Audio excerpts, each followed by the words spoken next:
In question 2, we're given a closed-loop system with variable gain k, and we're asked several questions about its stability.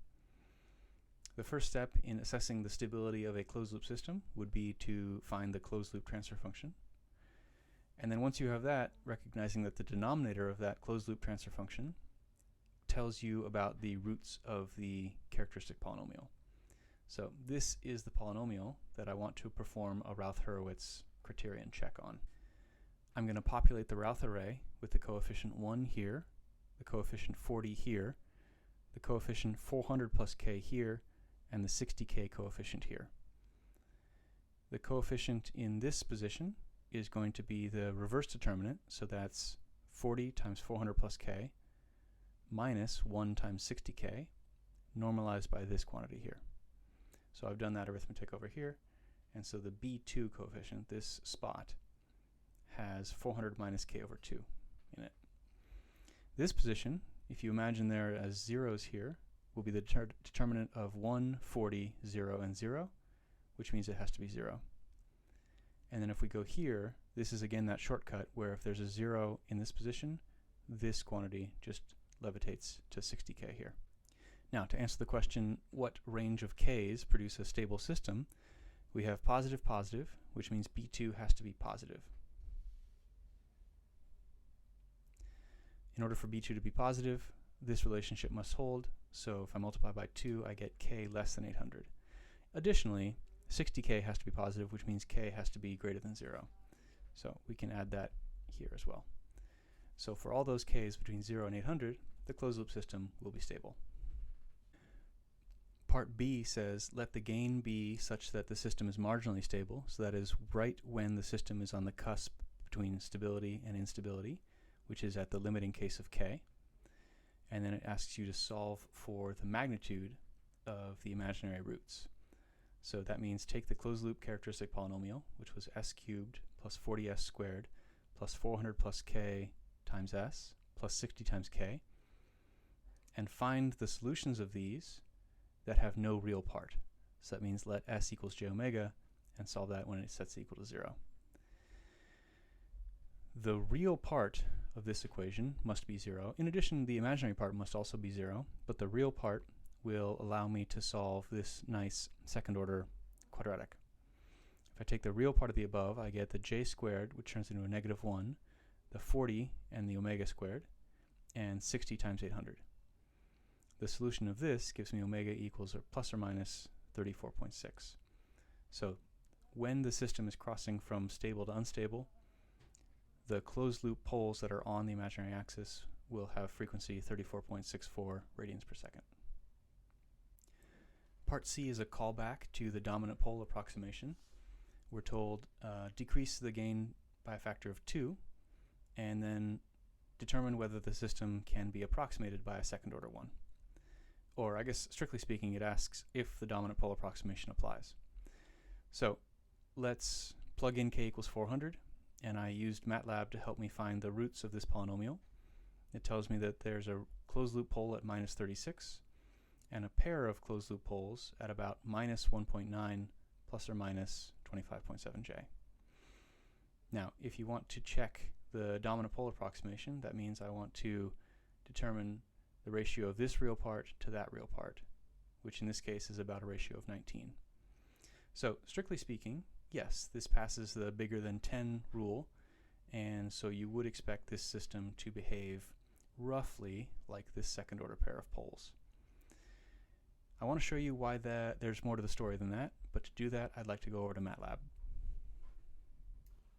So I'm going to use MATLAB to try and explain how the dominant pole approximation can be used and I would say abused in this example.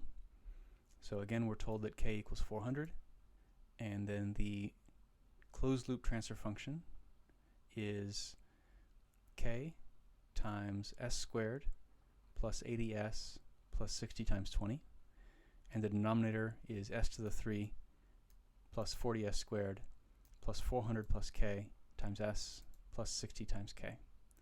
So if we execute this, we get the full third order transfer function with 2 zeros and a gain out here.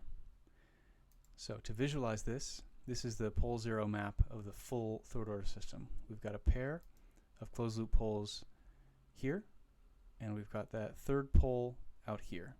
So this is the ratio, this part relative to the real part here, which is minus 1.89. That's that ratio of 19 that we saw. Now additionally, we've got a zero, a closed loop zero at minus 20, and a closed loop zero at minus 60. So what I want to show you is a couple of things. I can take a transfer function object and change it into what's called a zero pole object. So this is again a linear LTI system, but it's just in a slightly different form. So I want to show you executing this section tells me, okay, I've taken this full transfer function and I've decomposed it to think of it as a pair of zeros, a triple of poles, and a gain of 400. Now I'm going to use that to create a zero pole gain object, which is again like a transfer function, but you build it not with the polynomials, you build it with lists of poles and zeros. So the zeros I want in my second order system are the zeros from the full system. The poles I want in my second order system are just poles 2 and 3. It's just these two poles. The gain I want for this second order system is the old gain divided by the magnitude of the pole that I'm rejecting. So I have to divide by 36. And that nets me a new zero pole gain model that looks like this. Now here, if you were to multiply these out, then you would get what MATLAB calls a transfer function model. The issue is, this is a bona fide, underdamped second order system. However, it's not canonical. Why? Because of those zeros. This is second order numerator, second order denominator. So if you were to apply all of the second order transient formulas, you're not going to get the whole story. And so that's what I'm trying to show you. What if we just completely ignore the zeros, i.e. we create a new object with no zeros, the same number of poles, and then this is again trying to adjust the gain because of the things I'm ignoring. So I'm dividing by the third pole and I'm multiplying by the two zeros. So that would be ignoring the third pole as well as ignoring both zeros. So I'm calling it T subcanonical. Now we've got second order underdamped denominator and just a constant up here. So what do you think these three objects are going to look like in terms of their step response? So I've overlaid the step response of the full system in blue, the second order system where we've ignored the fast closed loop pole in red, and just the dominant closed loop poles in yellow. And you can see that the full system kind of lands in between. If we ignore the third pole but not the zeros, we get lots more overshoot. If we ignore everything but the dominant poles, we get this yellow curve. So I'm going to try and highlight the peak responses. That's a little bit cramped. Let's see if I can buy some more space here. There we go. So again, the full system will have 117% overshoot. If we just ignore the fast pole, that overshoot shoots up to 145%. But if we treat it as a canonical second order system by ignoring the third pole and the two zeros, we only see an 80% overshoot.